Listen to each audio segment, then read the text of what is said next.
The monarchy has survived scandals, abdications, broken marriages, and public grief, but sometimes the deepest royal tension does not begin with a throne or a crown. Sometimes it begins with one object, one memory, and one question the palace can never completely silence. Who has the right to carry Diana's legacy forward? For years, Diana's sapphire engagement ring has been more than a piece of royal jewelry. It has been one of the most emotional symbols in the modern royal family, a ring once worn by Diana, Princess of Wales, and now carried by Catherine, Princess of Wales. To the public, it represents love, tragedy, survival, and continuity. To Prince William, the Prince of Wales, it is far more personal. It is a visible link to a mother he lost too young, a reminder of a life the world adored but the monarchy struggled to protect, and a symbol now attached to the future he and Catherine are expected to build. That is why the latest online discussion surrounding the ring has captured so much attention. In recent royal commentary, it has been claimed that questions around Diana's sapphire ring have once again stirred emotion inside royal circles, particularly because of what the ring represents in relation to Queen Camilla. Buckingham Palace has not publicly confirmed any dramatic vault dispute, and the most sensational claims remain unverified. But even without official confirmation, the story has touched a nerve because it speaks to something older, deeper, and far more sensitive than a simple royal possession. This is not really a story about access to a ring. It is a story about memory, authority, and the emotional boundaries that still exist inside the House of Windsor. Because Diana's ring does not sit quietly in royal history. It continues to speak. Every time Catherine wears it, the public is reminded not only of William's proposal, but of Diana's own journey from young royal bride to global figure, from palace fairy tale to public heartbreak, and finally to a legacy that still shapes how people judge the monarchy today. And that is where the tension begins. For Catherine, Princess of Wales, the ring has always carried an extraordinary burden. She did not simply receive a beautiful heirloom. She stepped into a story already filled with public emotion, comparison, and expectation.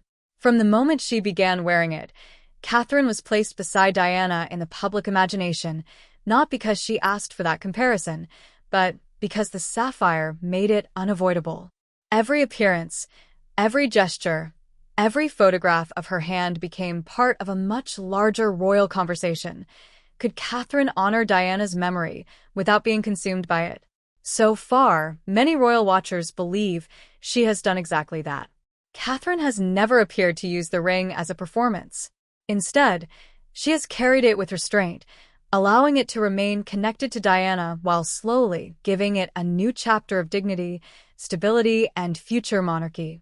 That quiet balance is one reason the ring matters so deeply now.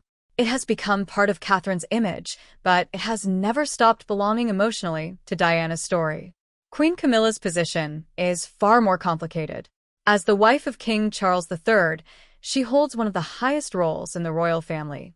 Officially, she stands beside the monarch. Publicly, she has gained a level of acceptance that once seemed almost impossible.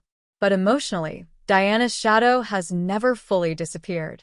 For many people, Camilla's role in the royal story will always be viewed through the painful history of Charles and Diana's marriage, no matter how carefully the palace has tried to move forward. That is why any suggestion involving Camilla and Diana's ring immediately becomes explosive. The ring is not neutral. It is not simply a royal item that can be discussed like a tiara, a brooch, or a ceremonial necklace.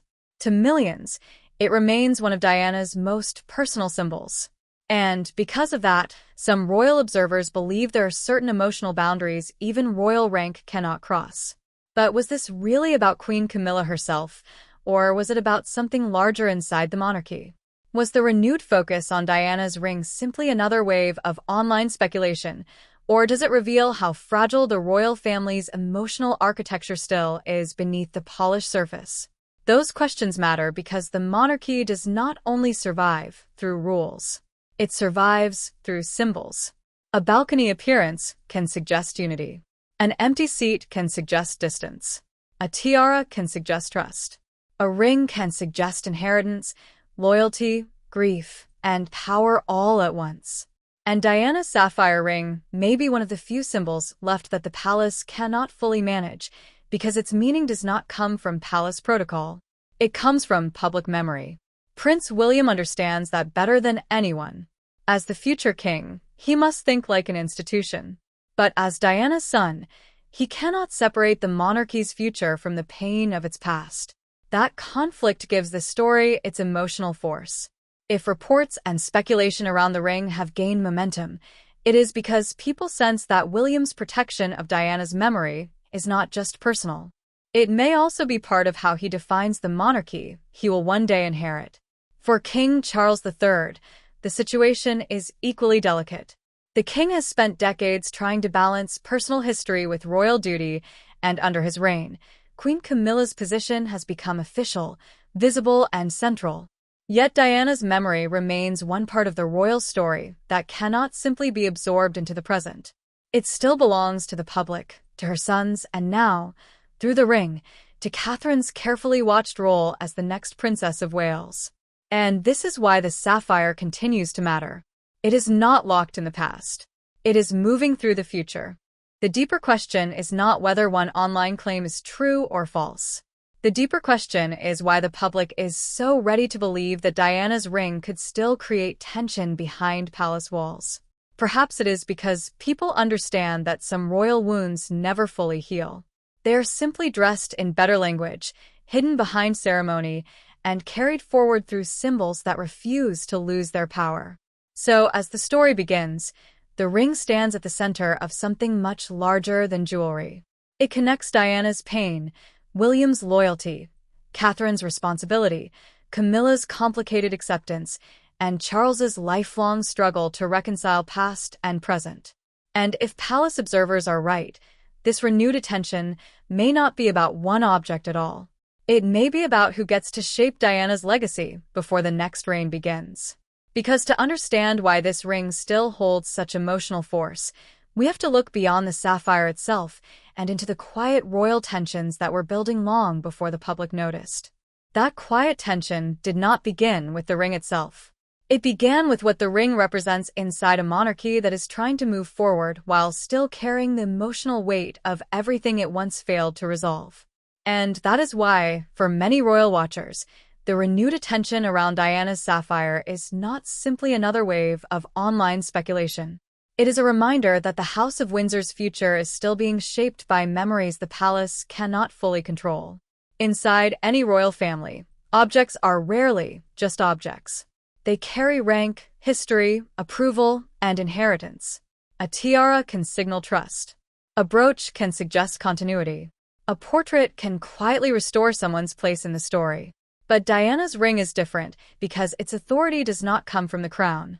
Its power comes from the public's emotional memory, and that makes it far harder for the institution to manage.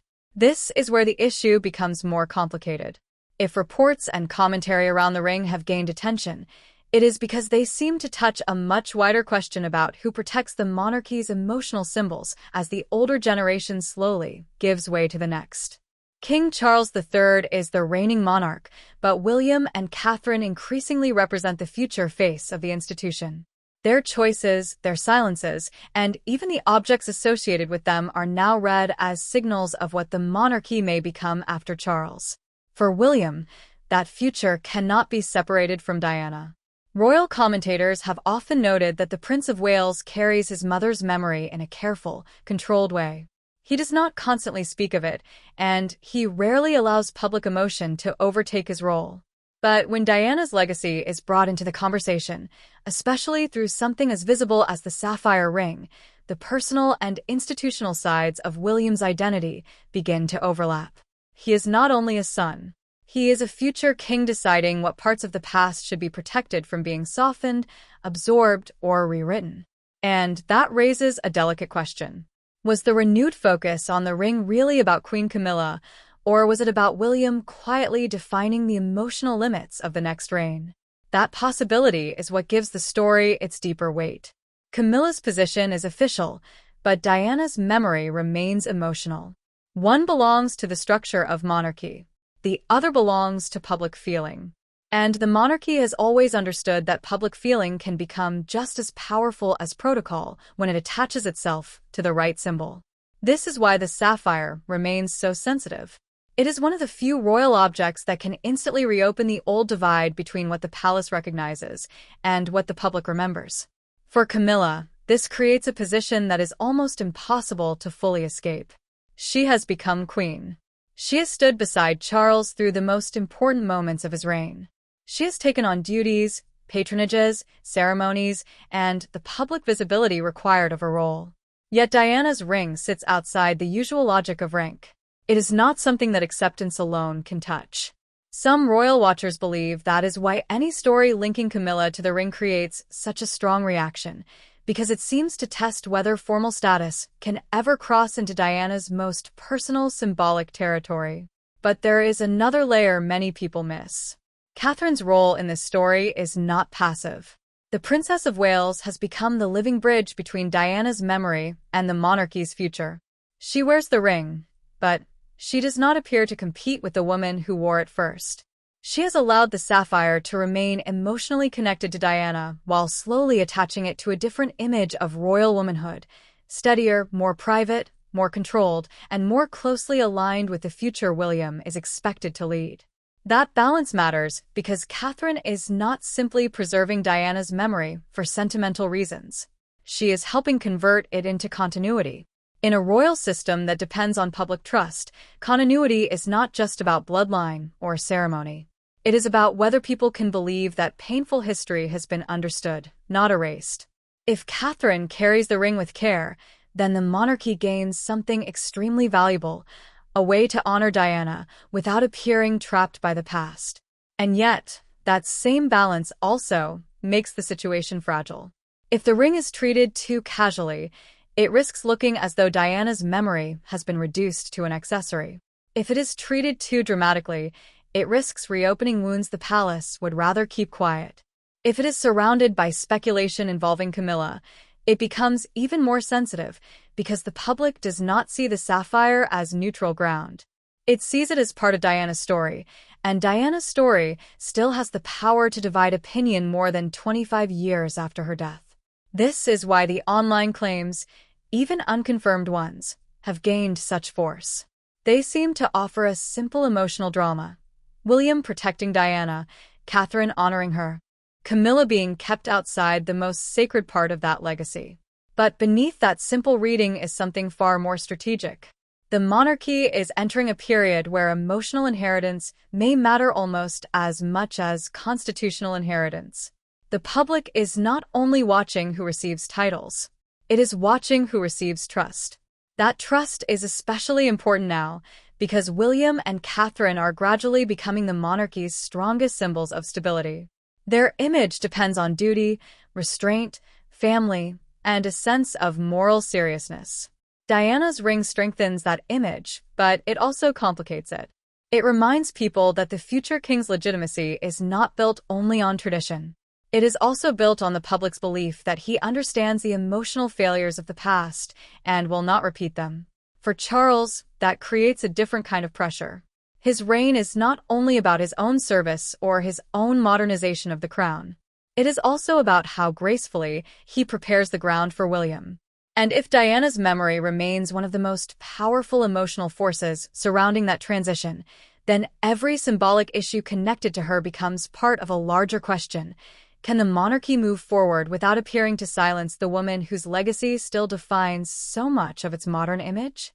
This is where Section 2 of the story becomes less about a ring and more about control. Not control in the harsh sense, but control over meaning. Who gets to decide what Diana's legacy becomes? Is it the palace, with its procedures and careful language? Is it William, as her son and future king? Is it Catherine, as the woman now carrying the sapphire into the next generation? Or is it the public, whose memory of Diana has never fully belonged to the royal family at all? And once that question enters the story, the sapphire becomes something far more powerful than an heirloom. It becomes a test of emotional authority inside the monarchy itself, and to understand why that authority matters, we have to look at the quiet power struggle taking shape behind the scenes. The quiet power struggle taking shape behind the scenes was never likely to announce itself through open conflict. In the royal world, influence often appears in softer forms, who is protected by silence, whose symbols are elevated, whose history is carefully preserved, and whose presence is politely kept away from certain emotional spaces. And if the recent speculation around Diana's sapphire ring has revealed anything, it is that the most sensitive battles inside monarchy are rarely fought in public words. They are fought through meaning. That is why this story has begun to feel larger than one object. According to some royal commentators, the renewed focus on the ring may reflect a deeper transition already underway inside the House of Windsor, the gradual movement of emotional authority from Charles's generation to William's. The king still holds the crown, but the future image of the monarchy increasingly rests on the Prince and Princess of Wales. Their family, their restraint, their public service, and their connection to Diana's memory now form one of the strongest emotional bridges between the institution and the public. But that bridge is delicate. It depends on balance. William cannot appear trapped by the past, yet he cannot be seen as abandoning it. Catherine cannot appear to imitate Diana, yet she must carry a symbol that constantly invites comparison. Charles cannot erase what happened before his reign, yet he must protect the position of the queen beside him. And Camilla, perhaps more than anyone, stands in the most difficult space of all, officially accepted by the institution, but still emotionally contested by a public memory that has never fully released Diana. This is where the sapphire becomes a mirror. It reflects more than grief. It reflects the unresolved architecture of the modern royal family. One generation is trying to stabilize the present. Another is preparing to inherit the future. And between them sits a symbol from the past that refuses to become ordinary. Was this really about a ring, or was it about the monarchy quietly deciding which emotional legacy will shape its next chapter? Some observers believe William's approach to Diana's memory has always been more strategic than it appears. He rarely allows grief to become spectacle, but he also understands that Diana's legacy remains one of the monarchy's most powerful public connections.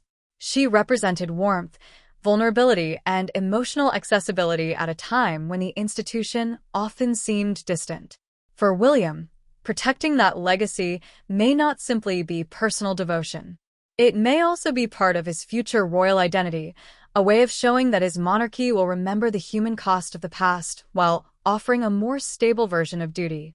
That possibility matters because the crown is no longer judged only by ceremony. It is judged by emotional intelligence. The public now expects the royal family to understand memory, pain, family fractures, and accountability in ways previous generations could often avoid.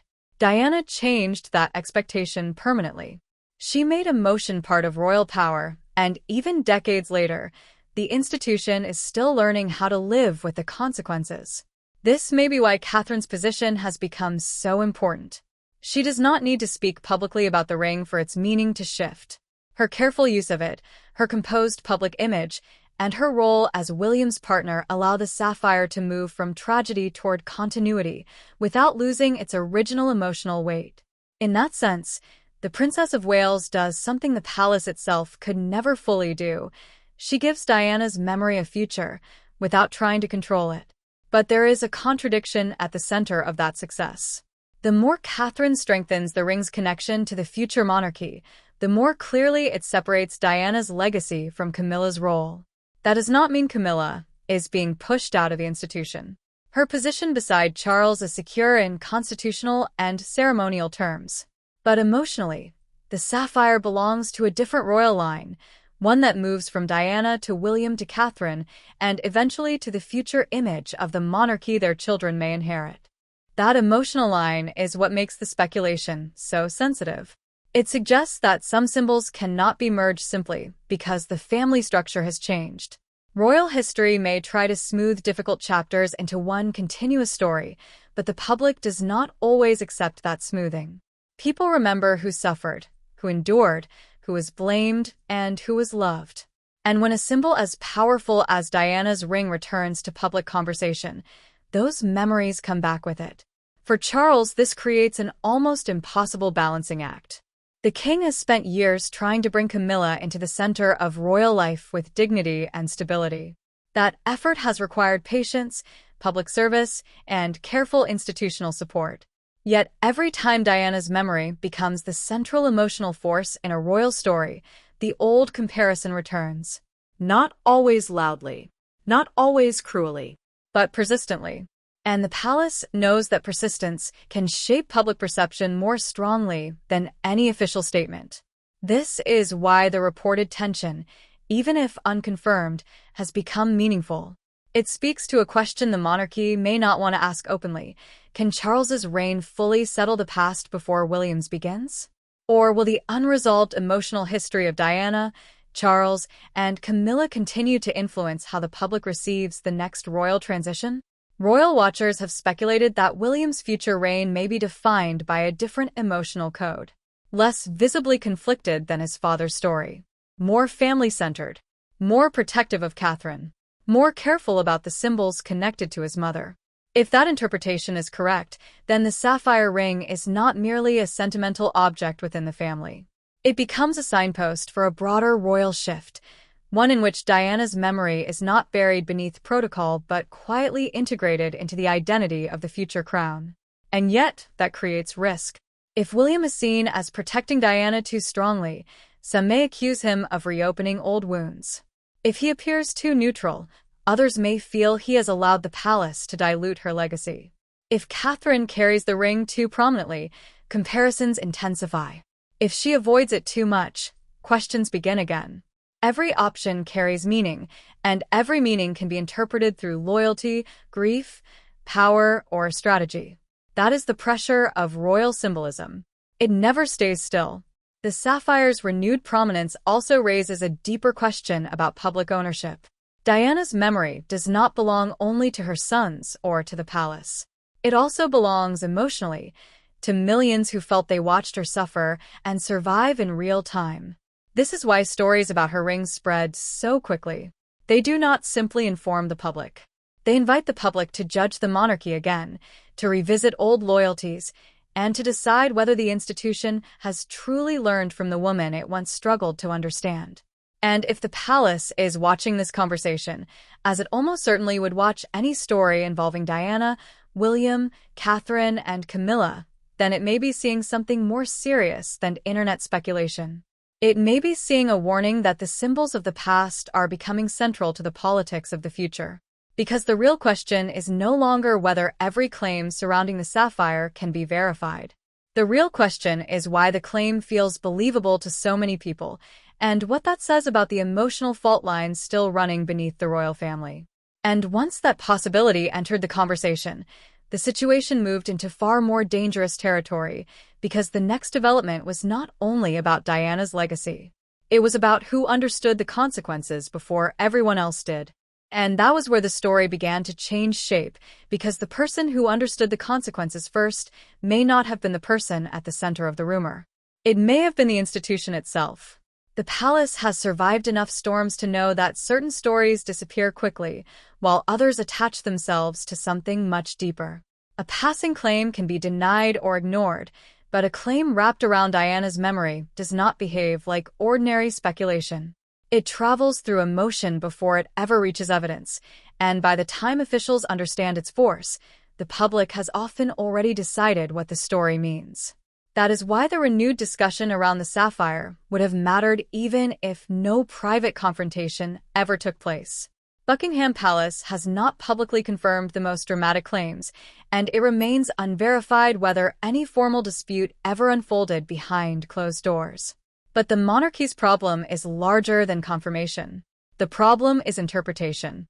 Once people begin to see William as the protector of Diana's most personal legacy, Catherine as the careful guardian of that symbol, Camilla as the figure kept outside its emotional meaning, and Charles as the monarch caught between memory and present duty, the story becomes more powerful than the facts that started it. This is the moment where palace pressure begins to rise, because royal families do not only manage events. They manage impressions. They understand that one symbolic misunderstanding can undo months of careful public work. In recent years, The palace has tried to present an image of order after a long period of uncertainty, illness, family division, and generational transition. The king's reign needs stability. The queen's role needs calm acceptance. The Wales family needs to remain the reassuring face of the future.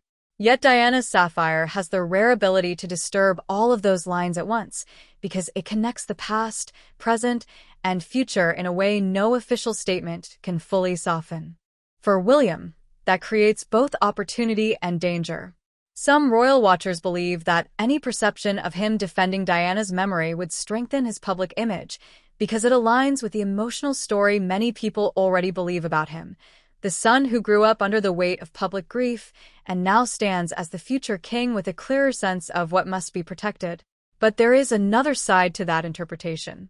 If William appears too closely tied to unresolved history, critics may suggest that the next reign is being built not only on duty, but on a quiet correction of the past. And that is a far more sensitive suggestion than it first appears. Because monarchy depends on continuity, not correction. It cannot easily admit that one generation must repair what another generation left unsettled. And yet, Diana's memory continually places the family in that exact position. Every time her name returns to the center of public discussion, the institution is forced to confront a question it would rather leave unanswered. Has the monarchy truly healed from that era, or has it simply learned to speak about it more carefully? Catherine's role becomes even more important under that pressure. She is not just wearing a ring. She is carrying a symbol through an age of intense public interpretation.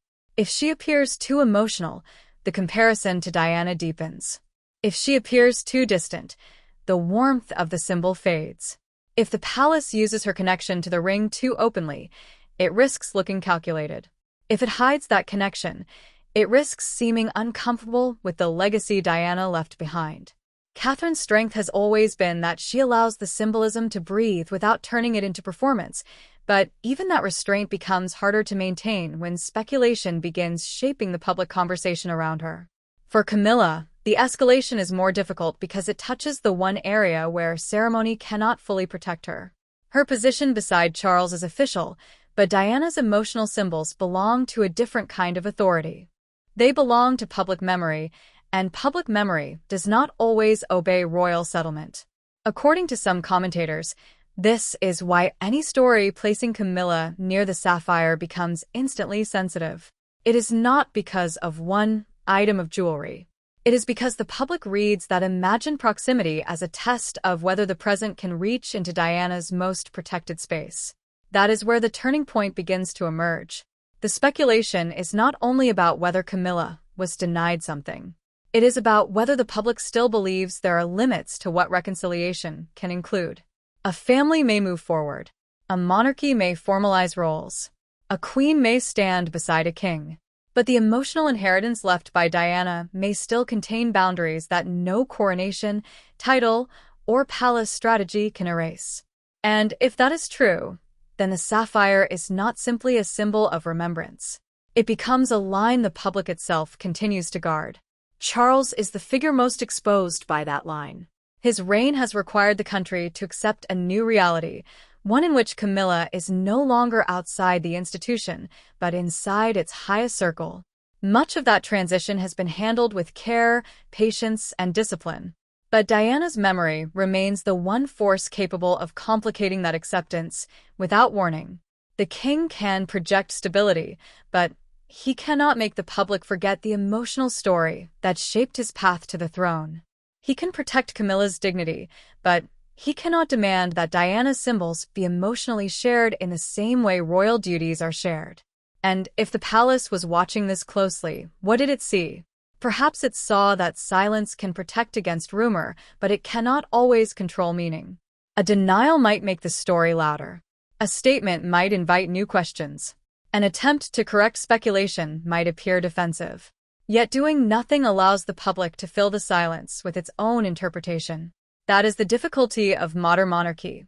The institution is expected to be dignified, but the digital world rewards emotion, speed, and symbolism long before official clarification arrives. The public perception shift may already be the most serious consequence. Once viewers begin to frame the Sapphire as something William and Catherine morally protect, the future monarchy gains a powerful emotional advantage. But it also inherits a responsibility.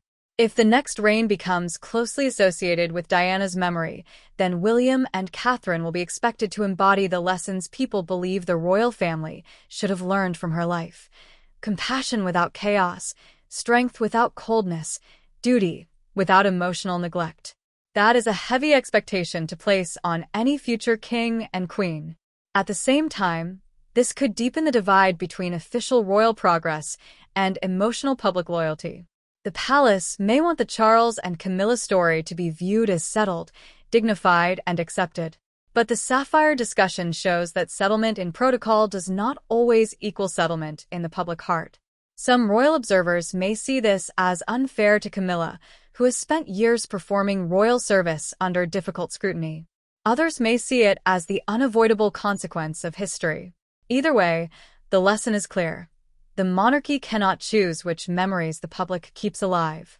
This is why Section 4 becomes the escalation point of the entire story. The question has moved from what may have happened to what the reaction has exposed.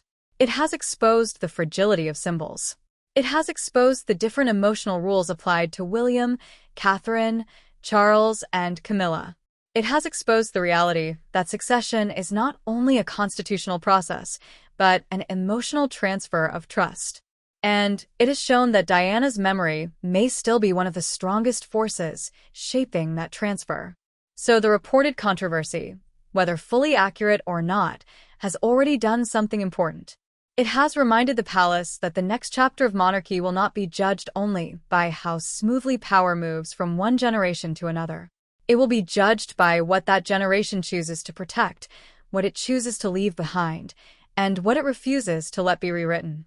The Sapphire may appear small, but the meaning around it has become enormous, because it sits at the crossing point of grief, legitimacy, loyalty, and future power. And that is where the final part of the story becomes impossible to ignore, because the real consequence was never only what happened around the ring. It was what the reaction revealed about the monarchy's future, and the one emotional question still waiting at the center of everything. That question is not simply who touched the symbol, who protected it, or who felt excluded by it.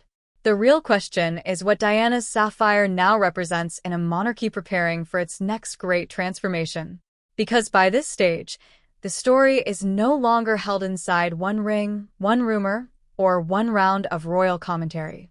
It has become a window into how the crown handles memory when memory becomes more powerful than protocol. If the reports and speculation surrounding the Sapphire are accurate, then the emotional meaning is clear. There are parts of Diana's legacy that the monarchy cannot casually redistribute, reinterpret, or fold into a convenient version of family unity. But even if the most dramatic claims remain unconfirmed, the reaction itself reveals something just as important. It shows that the public still believes Diana's story contains unfinished business, and that belief continues to shape how William, Catherine, Charles, and Camilla are understood. This is why the issue matters beyond the immediate headline. The future monarchy will not be built only on ceremonies, constitutional duty, or carefully arranged public appearances. It will also be built on emotional trust.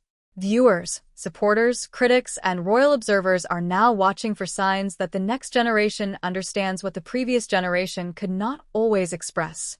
They are watching whether William can carry authority without losing compassion, whether Catherine can carry symbolism without being swallowed by comparison, and whether the institution can honor Diana without turning her memory into a managed royal asset. For William, this may become one of the defining emotional tests of his path to kingship. He cannot separate his public role from the private loss that shaped him because the world saw that loss. It became part of the public's understanding of him long before he was seen as a future sovereign. That makes Diana's legacy both a strength and a burden. It gives him an emotional connection few heirs have possessed, but it also means that every decision linked to her memory may be read as a statement about loyalty, healing, and the kind of monarch he intends to become. Catherine's role may prove equally significant. The Sapphire on her hand has become more than a link to the past.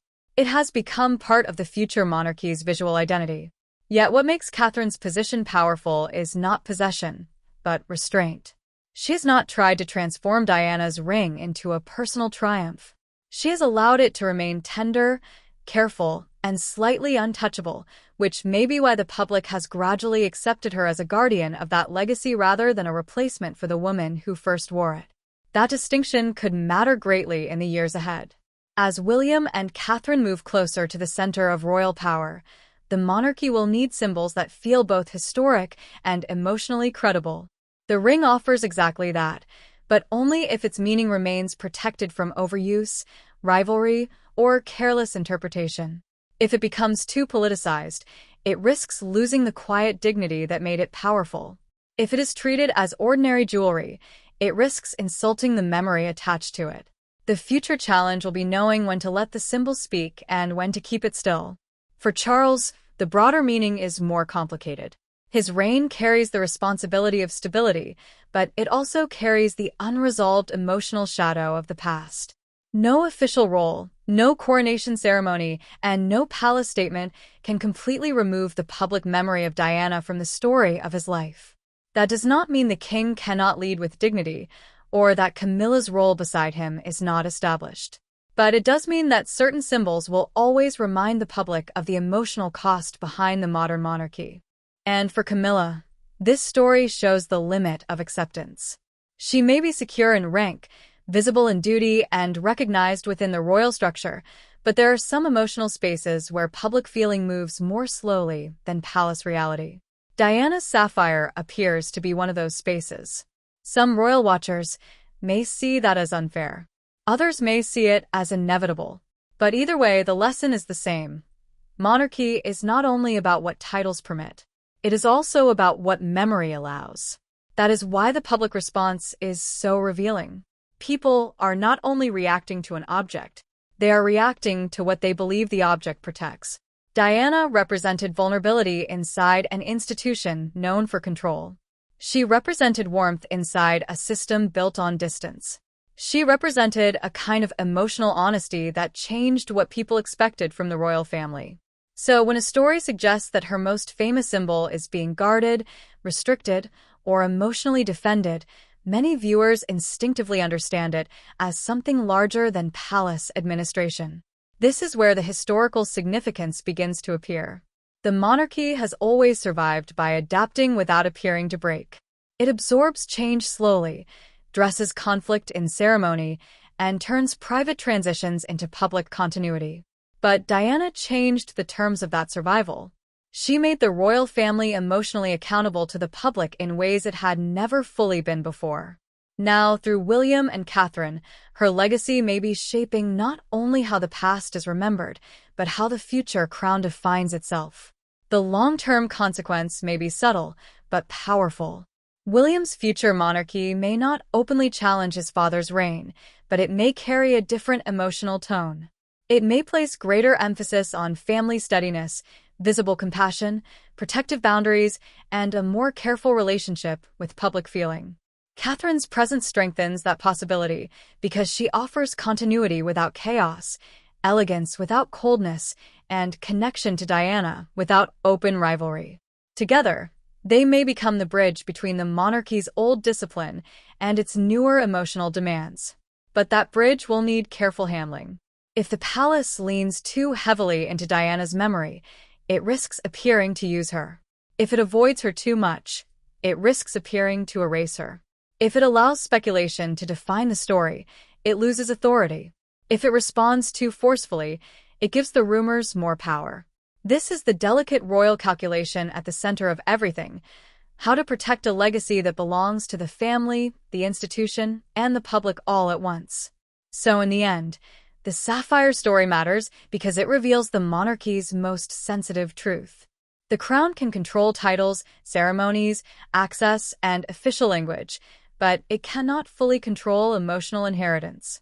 Diana's memory still moves through the royal family like a quiet force, shaping loyalties, comparisons, expectations, and public judgment. And whether this particular controversy is confirmed or not, the response to it proves that her legacy remains one of the most powerful forces surrounding the future of the throne. So, what do you think? Was this simply one royal development, or does it point to a much larger shift inside the monarchy? Share your thoughts in the comments below. And if you enjoyed this deep royal analysis, be sure to subscribe and turn on notifications so you never miss our next documentary-style royal story. As this live stream continues and the next story begins, one thing remains clear. Some royal symbols do not fade with time. They wait quietly until history is ready to speak through them again.